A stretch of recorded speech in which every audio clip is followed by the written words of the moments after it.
Welcome back to our channel, Two Moms, Two Gardens. I'm Janelle and I'm inviting you into my kitchen today. As you can see, I have some tomatoes in front of me. My tomatoes out in the garden are really starting to produce. I've been slowly saving some and putting them into my freezer. I don't know if you can really tell, they're defrosting as I'm talking to you. But today I am going to peel them, chop them, well, dice them, and then I'm gonna can them. So I thought it'd be a great opportunity to invite you in and show you how I do that. I have orange icicle, which I'm pretty excited about. These actually taste really good. They're really sweet. We have Amish paste, Romas, and I have some Brad's Atomic Grape, which these are delicious. I highly recommend these. These are super yummy. So these are kind of like a large cherry. And then my husband actually brought these home from his job, and I'm not really sure what they are. They look really cool. You can see they're like striated. Anyway, they look really cool. They have all these really white little lines on them. They're really pretty tomato, but you can see they're kind of like a cherry or grape size. So a couple of those, this one too, that he brought home. So those I'm actually gonna dice up along with the Brads, and I'm gonna make these for salsa. So I'll use these diced tomatoes, the little ones, for salsa. Can the orange icicles and the Amish paste together, and I'll use those for making like pasta type sauce. Okay, so we're just gonna pop in all of the cherries.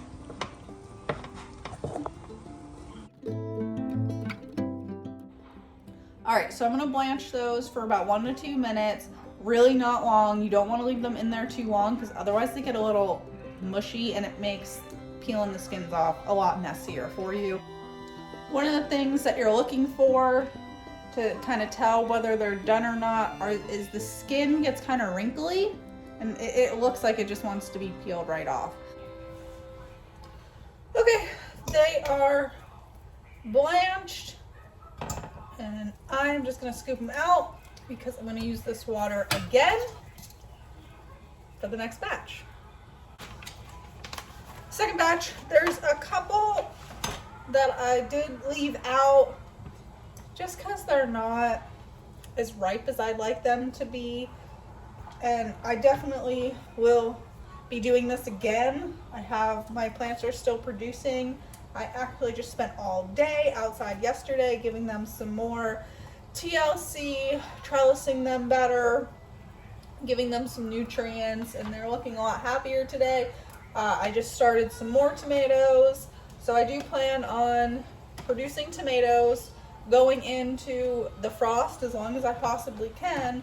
So I will be making these types of, I'll be canning tomatoes, you know, going forward here multiple times. It's also a little bit easier on me to do it kind of in smaller batches like this. I like to kind of have enough to fill up my canner, and then that way, you know, I'm not wasting any time or space or energy, you know, not filling that up.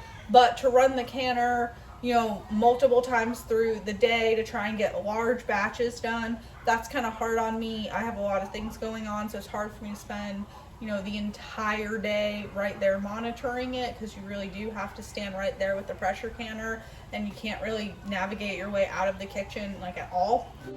Okay, so we got the tomatoes blanched. They're cooling down. I'm gonna peel them in just a minute, but before I did that, my dishwasher is full. Typically I sanitize my jars in the dishwasher, but because it's full, I'm just gonna boil some water in the pressure canner and boil that, and that way that's how I'll sanitize them for right now.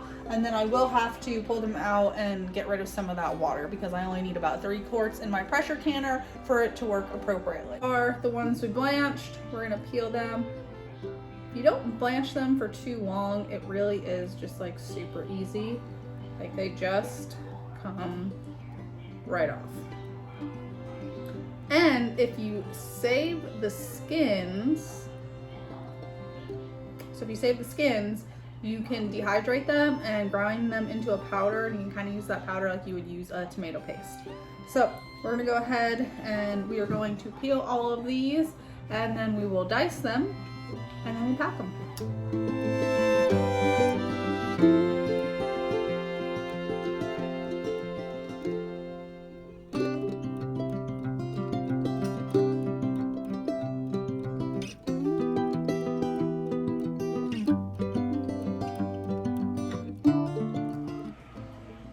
So you can see it's a little time consuming, it's a little bit of a messy task, but I mean, it's so worth it to have your own homegrown tomato sauce. So it is worth it, but it is messy. I will say that I think it is a little bit easier to freeze them, and when you do that, you kind of cut out that blanching process. When you freeze them, they're cold, so you have to let them defrost and cool down, but the skins just come right off, and it is a lot easier. So that is why most of them were frozen, but we got through the hot ones, and now we're doing these. And these, I really like these. These are the orange icicles, and they are a paste tomato. And they're not super large, but they taste so good. They're so sweet. They're just a really yummy tomato. They're easy. This part is actually easy with them. They're the easiest tomato I have to work with here today. But the core is very small. It's not a big core. On these Amish paste tomatoes, they have a big core that you have to kind of get out. These ones are small. Their skin comes just off so easy. They're staying together. I'm probably gonna end up doing whole or half tomatoes instead of dicing. Some of them stayed hard enough. I might still try a little bit, but ultimately I think they're just gonna end up mush crushed tomatoes if I attempt to dice them.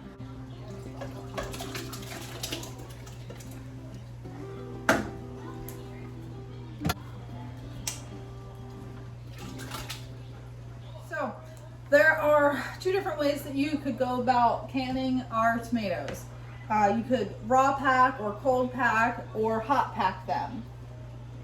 So cold packing and raw packing would be me taking the tomatoes, taking the jars out of here, filling them with tomatoes, and then pouring boiling water into the jars, which that actually was my original plan, but because so many of my tomatoes that I used had been frozen, they were defrosted, but they were still really cold.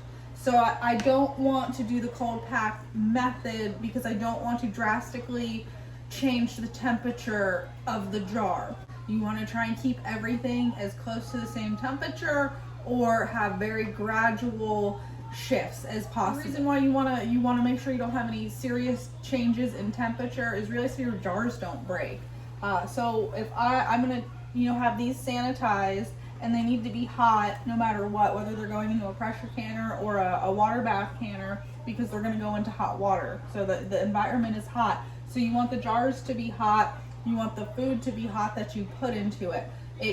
So to do the cold pack or raw pack method, it can be done kind of no problem, but my jars would have to cool down just a little bit, and my food would probably need to be closer to like room temperature. Right now they're cold, like they're defrosted, but they're cold.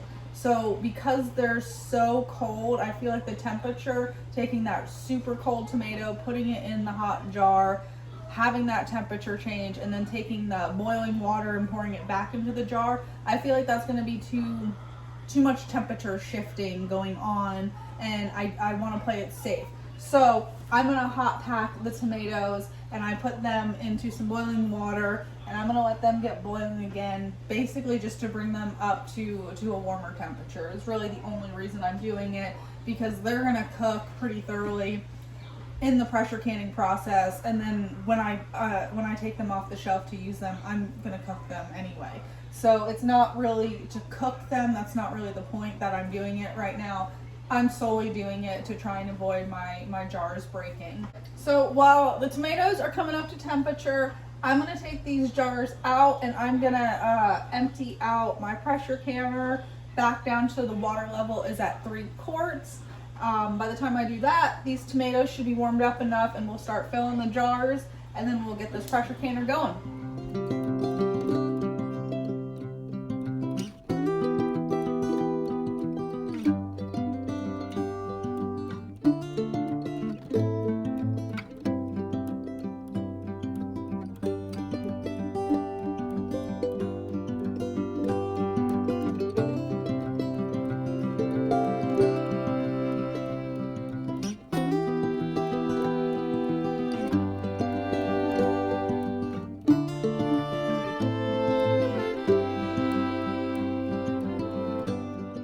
As you can see here, I have my jars on a towel on the counter. They're not just on top of the counter.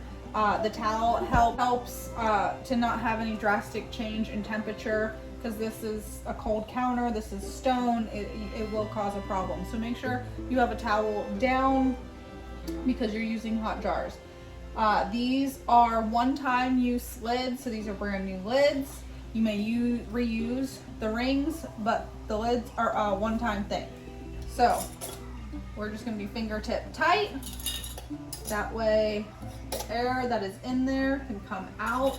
We used this little tool to help get air bubbles out. And I left about an inch headspace between the surface of the tomatoes and the water in the jar and the top of the jar.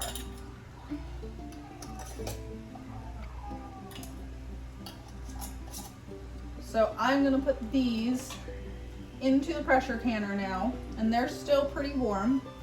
So the pressure canner is boiling.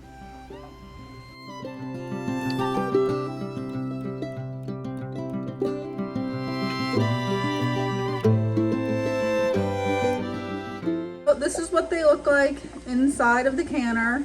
It's not filled above, which is different than if you were to be water bath canning. So there's 3 quarts of water in there per. This is a Presto 23 quart pressure canner. So according to those instructions. Pressure canner is loaded. I have it closed. I have the lid in the locked position and I have the heat turned all the way up.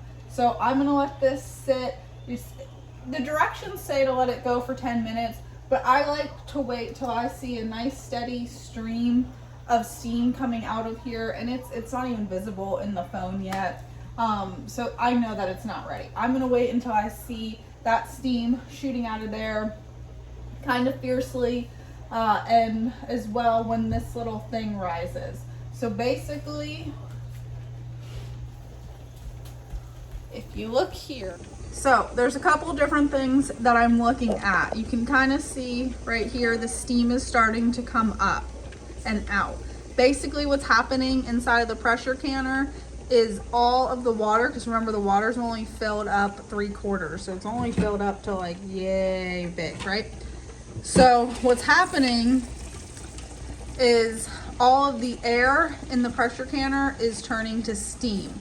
So once this thing is shooting out with any gaps and this little notch will pop up, that is basically telling me that the pressure canner has no more air in it and everything in there is steam.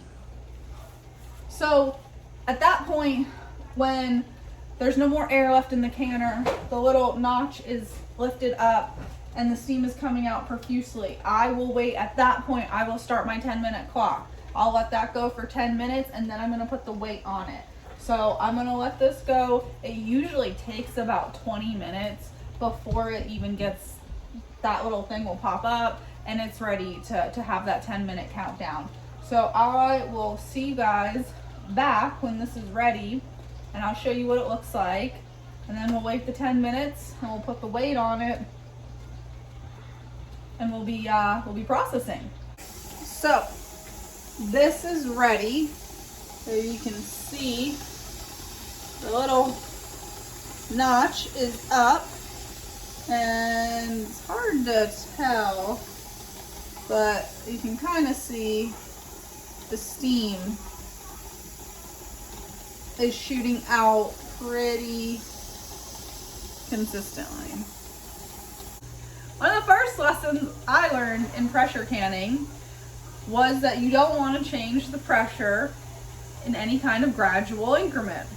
Very much similar how you don't want to change the temperature, right? So that's going to go for getting up to pressure and coming down from your pressure. So you want to, once we put the weight on it, after our 10-minute clock is up, we're going to start building pressure in there. So all the steam is coming out right now. I'm going to put the weight on it and it's not going to let the steam out. So the pressure is going to build. I'm going to watch the dial gauge because this is a dial gauge pressure canner. So that means that I'm going to control the pressure pretty much with the heat of the stove. So I'm going to watch this pressure gauge and I'm going to try and make sure it goes up to, we're going to 11 psi. That's where we need to process for the altitude that I'm at. So I'm going to watch this little dial start to rise, and I want it to kind of go pretty slowly.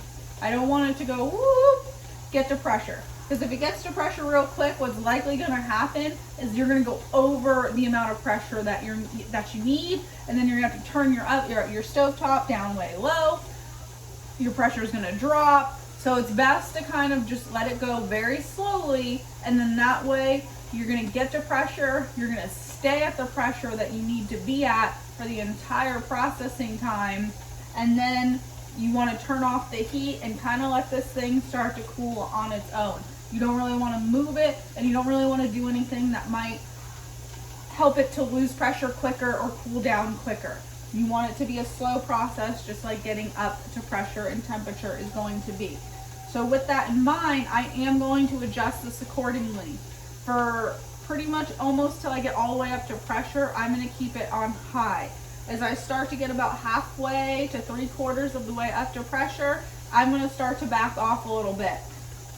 If you're familiar with your stove, that really helps. I do kind of, I use the stove while I use this burner, so I kind of understand how hot my burner is going to be. So if you know your stove and you're familiar with it, that really does help. Otherwise, there's just kind of a little bit of trial and error that you have to go through to figure out what's the best temperature setting. And if you have numbers on yours, that can be helpful. Mine doesn't have numbers. Mine has low, simmer, nothing, and ultra high.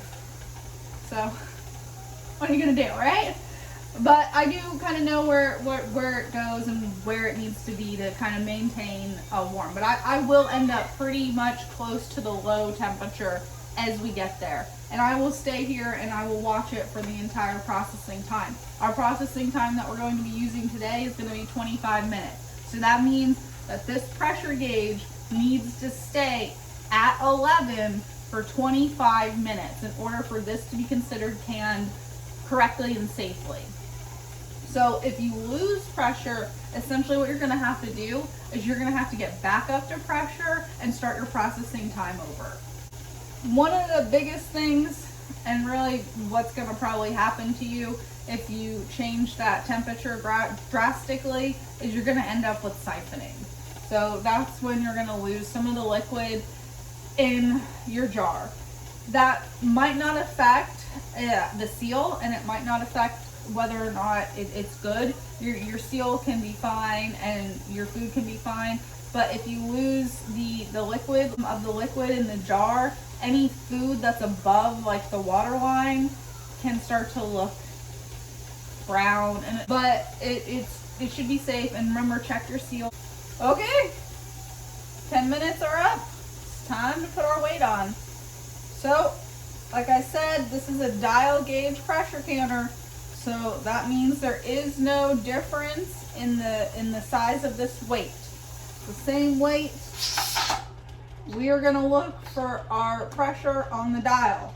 When it starts going up, I will show you guys so you guys can maybe catch about the speed that we're trying to get to.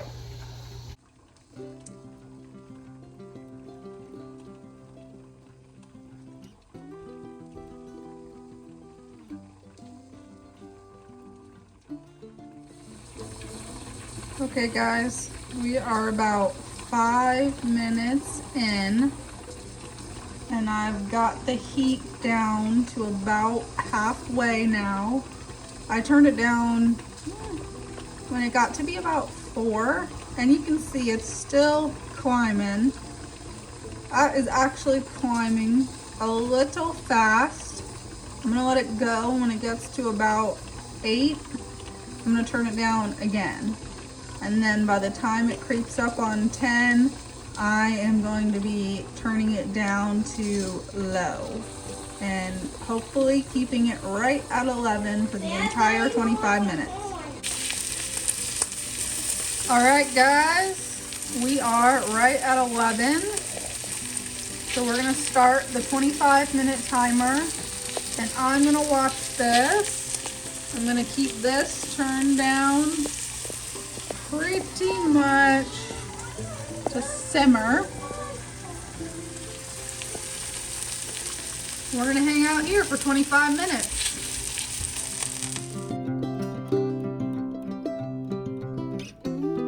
All right, guys, the timer for our 25 minutes is done, so processing is completely done. So I'm gonna turn my stove off, and I'm not gonna touch this weight until this little doodad drops down.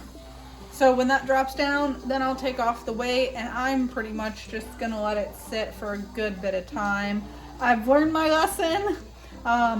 By trying to open it too quick is really what caused the siphoning to happen last time I can. So I'm just gonna kind of let it do its thing, cool down completely on its own, and then I will probably open this in probably about an hour. So I'll see you guys in about an hour. We'll pull the jars out, we'll see what they look like, and yeah.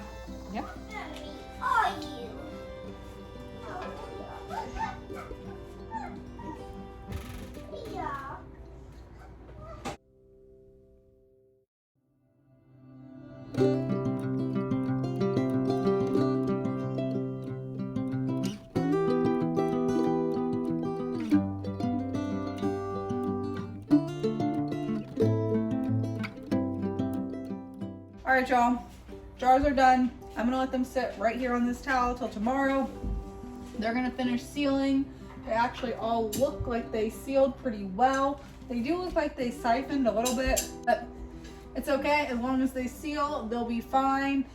Okay, guys, so we got the jars done. Now, the very last thing that I'm going to do tonight, because it's nighttime, the day is gone, as it so does, and I'm still up finishing this project.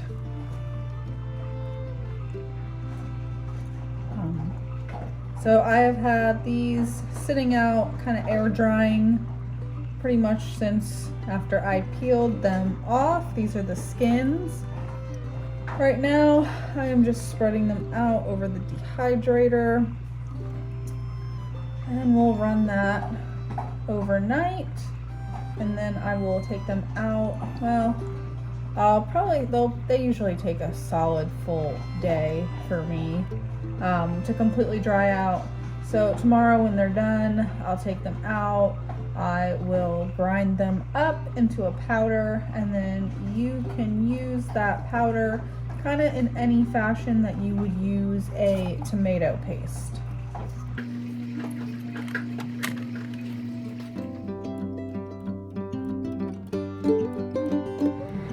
All right, YouTube, you've hung out with me all day long. Everyone is asleep in my house except me, but the tomatoes that I grew are canned, and I'm really, really excited about it. So I'm happy I got to stay up late. I'm really grateful I got to stay up late and can tomatoes and finish dehydrating these skins. So I didn't waste any part of my tomatoes. It really makes my heart happy. It's really kind of everything that I've wanted.